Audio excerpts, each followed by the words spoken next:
Olá, o meu nome é André. Hoje nós vamos estudar a equação de Cauchy, tensões e pressão. Ao final desta aula, você deverá ser capaz de definir as forças de contato e de campo, aplicar as leis de Newton a um elemento infinitesimal de fluido, deduzir a equação de Cauchy e identificar o tensor das tensões, e identificar o tensor hidrostático. Geralmente estamos interessados em saber como as grandezas variam no espaço e com o tempo.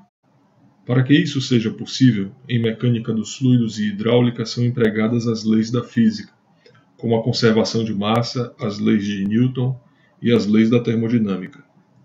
As equações resultantes do uso dessas leis podem ser algébricas, integrais ou diferenciais e envolvem grandezas como massa específica, velocidades e as tensões. Observem esta fotografia, que ilustra o escoamento de água a partir de uma torneira em um determinado instante. Se um pequeno volume de água pertencente ao interior desse escoamento for escolhido, o que deve ser feito para que ele continue sendo parte do escoamento, mesmo depois de destacado graficamente, como nesse exemplo que utiliza um pequeno cubo? A resposta a esta questão está relacionada às leis de Newton. Sabemos que essa porção de fluido interage com a sua vizinhança, que reage de acordo com a terceira lei de Newton. Por isso, precisaremos escrever as forças que atuam sobre o cubo. Podemos pensar que essas forças serão as representantes da vizinhança existente no escoamento naquele instante, mas que agora não aparecem no papel ou na tela que você está utilizando para assistir a este vídeo. As forças atuantes em um meio contínuo podem ser de dois tipos: as forças decorrentes do campo gravitacional ou do campo eletromagnético e as forças de contato, ou seja, aquelas que ocorrem em virtude da interação entre partes adjacentes do material, como ilustrado aqui com esses livros empilhados. A tensão é uma grandeza que está relacionada ao contato. Agora que sabemos que esse elemento de fluido não foi extraído fisicamente do escoamento, ou seja, que ele continua sendo parte daquele escoamento da fotografia, precisaremos desenhar as forças elementares distribuídas pelas superfícies do volume. Nesse estágio de nosso raciocínio, surge a seguinte dúvida: de que forma estão distribuídas essas forças? A resposta a essa pergunta está associada ao nosso objetivo. Se a distribuição for considerada uniforme e normal à superfície, estaremos lidando com um caso particular e a nossa análise excluirá a possibilidade de cisalhamento para aquela superfície.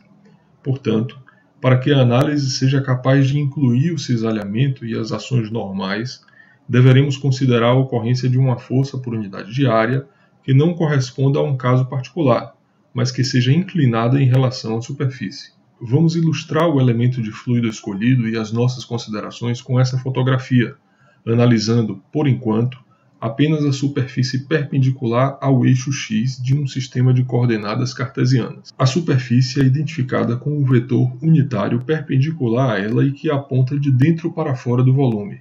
Então, essa superfície, por exemplo, é a superfície X, porque N é paralelo ao eixo X. Nesta fotografia, uma caixa de acrílico é a representante do nosso pequeno elemento de fluido, localizado de acordo com o sistema de coordenadas indicado. O palito inclinado representa a força por unidade de área, vetor representado pelo símbolo SX. Esse subscrito X indica o plano sobre o qual atua a força por unidade de área. Na literatura de mecânica do contínuo, o vetor que representa a força por unidade de área é denominado como vetor tensão. Observem que o vetor S tem uma componente perpendicular ao plano X. Usaremos a letra sigma com dois subscritos para representar as componentes de S. O primeiro subscrito indica o plano onde ocorre a força, sendo o mesmo de S, e o segundo subscrito representa a componente escalar do vetor. Os outros dois palitos que tangenciam a superfície representam as componentes de S, que são as tensões de cisalhamento. Observe a aplicação da notação mencionada. O primeiro índice x representa o plano x e o segundo subscrito corresponde à componente do vetor S. Na figura anterior, falamos apenas sobre as componentes de S no plano x, apresentadas aqui mais uma vez.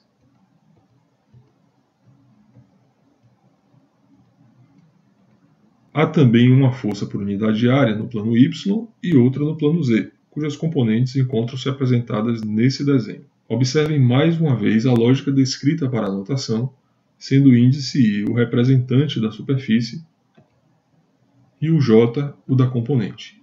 Notem que foram analisados apenas 3 planos, entre os 6 que compõem o cubo. Vamos calcular agora as tensões nas outras superfícies. Não podemos afirmar que as tensões são as mesmas nos outros planos. Nós não sabemos como essas tensões variam no espaço. De que forma a força decorrente da componente σxx, por exemplo, se relaciona com a posição x?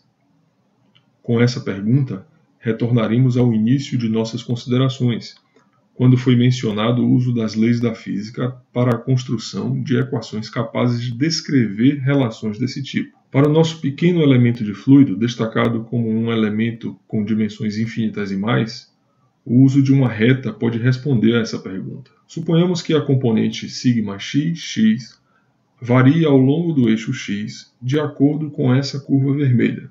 Ou seja, a curva vermelha é, apenas de forma imaginária, a solução exata para a relação entre σxx e x. Vejam como o uso de uma reta tangente à curva vermelha em x1 para o cálculo da tensão em x2 resultaria em um erro considerável. Podemos ver também que se a distância entre x1 e x2 for reduzida, o erro também diminuirá. Sendo assim, o uso de uma reta para o nosso elemento de fluido parece uma ideia razoável, já que a distância entre as superfícies é igual a dx, ou seja, infinitesimal. Essa abordagem é uma forma de interpretar o uso da série de Taylor para a construção dos modelos matemáticos. Agora utilizaremos a segunda lei de Newton. Vamos começar pela componente em x. O somatório de forças dFx inclui as forças de contato e as forças de campo. Como estamos estudando as tensões, inicialmente calcularemos as forças de contato. A força na superfície x positiva decorrente da tensão σxx é igual a σxx vezes a área dy/dz. Empregando a ideia de uso de uma reta entre x igual a zero e x igual a dx, como mencionado anteriormente, podemos calcular a força em x igual a zero como a força em x igual a dx menos a derivada parcial dessa força em relação a x, o que equivale ao coeficiente angular da reta, vezes dx. Podemos colocar a área dy/dz em evidência e a força é escrita com essa forma que vocês estão vendo aqui. Seguindo o mesmo procedimento, vamos calcular as demais forças paralelas ao eixo x, como apresentado neste desenho, para a força decorrente da componente σyx e para a força decorrente da componente σzx. Vamos agora somar as forças, considerando os sentidos indicados no desenho. Observem que o resultado dessa soma contém as derivadas parciais das componentes em x nos planos x, y e z e não apenas as componentes. Seguindo o mesmo procedimento, encontraremos as somas das forças em y e em z. Em uma primeira observação, notamos que o somatório de forças resulta em derivadas das componentes. Essas derivadas são calculadas para cada eixo em relação ao plano sobre o qual atua a tensão. Voltando nossa atenção agora para a força-peso, que é igual a massa vezes a aceleração devido à gravidade, podemos escrever: somando as forças de contato e as forças de campo, escreve-se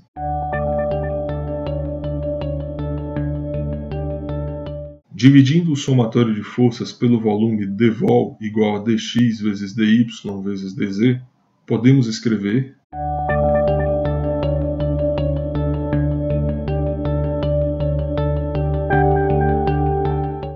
a segunda lei de Newton em x foi escrita anteriormente com a seguinte forma: substituindo a massa dm por ρ vezes dvol e dividindo toda a equação por dvol, escreve-se. Substituindo agora o somatório de forças por unidade de volume na segunda lei de Newton, encontramos a seguinte equação diferencial parcial.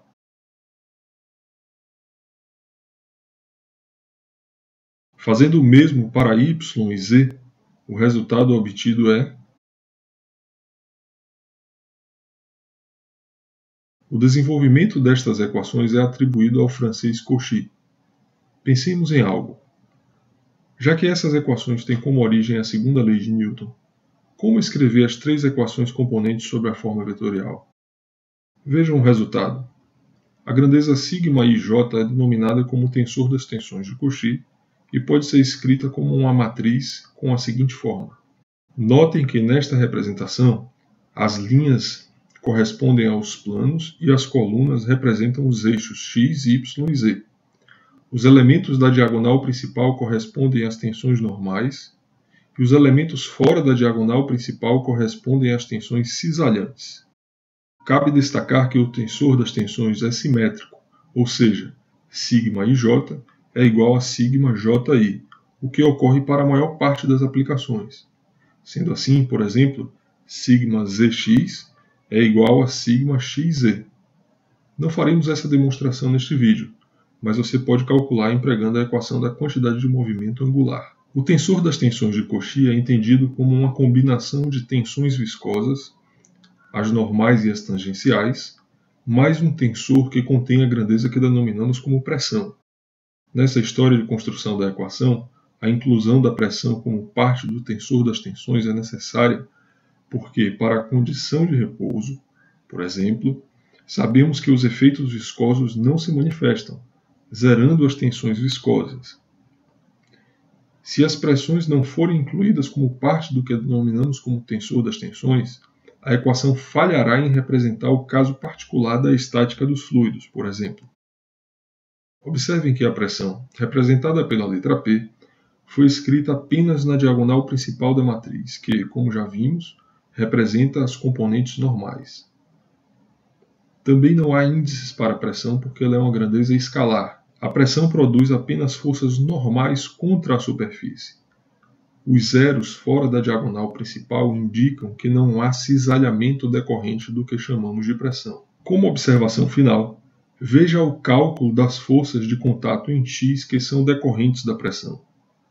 Seguindo o mesmo raciocínio, temos a força na superfície X positiva, que, devido à natureza de sua origem, a pressão, atua contra a superfície, sendo exercida pela vizinhança. O somatório das forças nos mostra que há um sinal negativo que se deve ao sentido ao longo do qual atua o incremento da força ocasionada pela pressão. O mesmo ocorre para os outros eixos. Aqui estão as referências utilizadas para a elaboração desta aula. Agradeço a todos pela atenção e até a próxima.